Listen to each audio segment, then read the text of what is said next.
হ্যাঁ, রিফাত, ম্যাচ বিশ্লেষণ, সরাসরি বিশ্লেষণ। ম্যাচ বিশ্লেষণ আমার কাছে মনে হয় ম্যাচের টার্নিং পয়েন্ট ছিল তপু বর্মনের ইনজুরিটা। বাংলাদেশের যেহেতু ব্যাকআপ সেন্টার ব্যাক আর ছিলই না, সেই অর্থে ওই জায়গাতেই ইন্ডিয়া ম্যাচের মোমেন্টামটা ধরলো। এর আগ পর্যন্ত ইন্ডিয়া ম্যাচে ছিলই না। আর এরপরে গিয়ে সেকেন্ড হাফে ইন্ডিয়া যখন আরেকটু পেয়ে বসলো, দেখলাম যে আমরা সেকেন্ড হাফের প্রথম 20-25 মিনিট বাংলাদেশে খুঁজে পাওয়া টাফ হয়ে গেল। লিস্টন কোলাসও এর আগ পর্যন্ত সুযোগ পাচ্ছিল না, কিন্তু লিস্টনের সঙ্গে পরে গিয়ে রহমতের গতিতে পেরে ওঠা খুব কঠিন হয়ে যাচ্ছিল।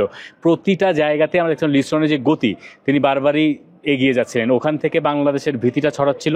তো ওই জায়গাগুলো বাংলাদেশের কিছুটা শঙ্কাও তৈরি করছিল। বাংলাদেশের এই ম্যাচটা কোনোভাবেই মানে এত দূর যেতে দেওয়াই উচিত হয়নি। ফার্স্ট হাফে যদি হিসাব করেন আপনি, ফার্স্টের 10-15 মিনিটের ভেতর বাংলাদেশের 2-0 3-0 গোলে এগিয়ে যাওয়ার কথা।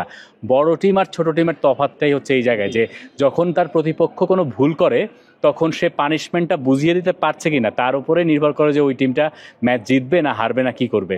ইন্ডিয়া আজকে যে পরিমাণ ভুল করেছে, যে পরিমাণ সুযোগ তৈরি করে জানে, বাংলাদেশই হয়তো ফোর্স করেছে। এখান থেকে বাংলাদেশের গোল করাই উচিত ছিল, এবং গোল প্রথমে বাংলাদেশ করতে পারলে এই ইন্ডিয়া টিমের পক্ষে আর এই ম্যাচে দাঁড়ানো সম্ভব হতো বলে মনে হয় না। হামজা চৌধুরী খেলা কেমন লাগলো?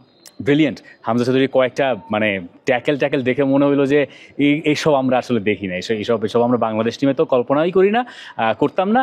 আর তার উপরে মানে সাউথ এশিয়ান কোনো ফুটবলের কাছ থেকে আপনি এগুলো দেখবেন না। আমার মনে হয় যে হামজা চৌধুরীর ফিউচারটা যে ব্রাইট, এটা হামজা চৌধুরী তার প্রথম ম্যাচেই বুঝিয়ে দিয়েছেন। এবং কমপ্লিট টিম প্লেয়ার, তার মাঠের অ্যাটিটিউড বলেন, মাঠের বাইরের অ্যাটিটিউড বলেন, সব কিছু মিলিয়ে দুর্দান্ত। উনি যখন খেলছিলেন আমার আসলেই নিজের কাছে একটু আবেগতাড়িত হচ্ছিলাম যে হামজা চৌধুরী আমাদের দেশের হয়ে খেলছেন। এই দেশকে আমরা, দেশের ফুটবল আমরা কত দেখেছি, তাই না? কিন্তু এই মাপের একজন ফুটবলার যাকে ও প্রতিপক্ষ দেশের সমর্থকরা পর্যন্ত একবার ছুঁয়ে দেখতে চান, এ অতি বাস্তব ব্যাপার স্যাপার।